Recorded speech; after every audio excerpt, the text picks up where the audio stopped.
Shifting focus now to Russia and the latest development after the Wagner chief led his mutiny. That mutiny was thwarted, but the blame has to be put somewhere.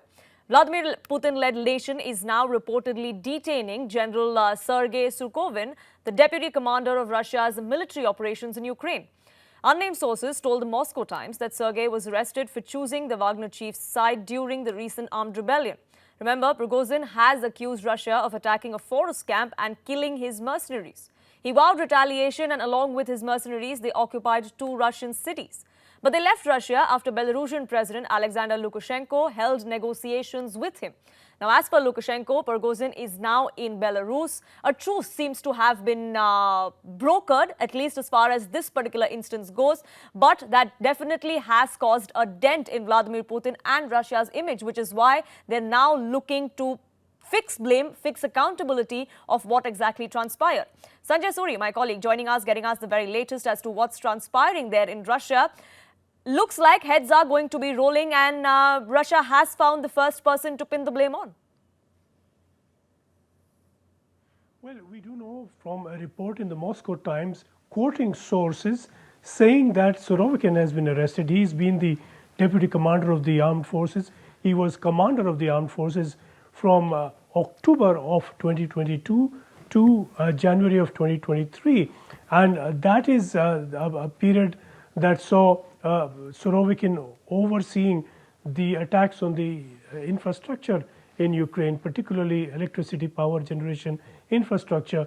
That was a ploy that didn't quite succeed, and he was then replaced by Gerasimov.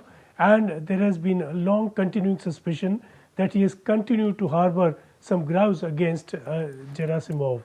It is also known that he has been supportive of Prigozhin for a long time.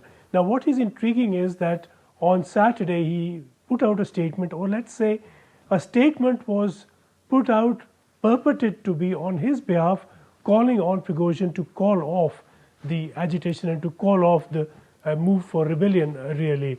Now, if that is true, that would put Surovikin in the clear to an extent, but it is not clear the circumstances under which that alleged statement was said to have been made. But without doubt, he has long been a supporter of Prigozhin, and he has been a critic of the current military leadership of Russia.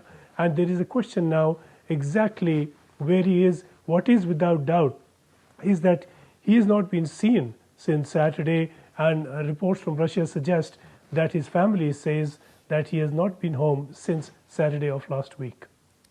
And Sanjay, it is important for Vladimir Putin and for Kremlin to actually ensure that this image dent that has happened over this rebellion, over this mutiny, does not worsen, which is also perhaps why they will have to fix the blame somewhere on someone and take action, which is why we've heard Vladimir Putin over the last few days say that all of those who led this mutiny, all of those mercenary leaders, they will be brought to justice.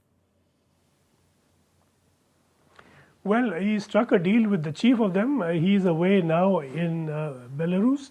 Of course, that appears to be detention in exile, and in conditions, as the new reports emerge, are not very pleasing for Prigozhin or any of his Wagner or ex-Wagner associates who are with him.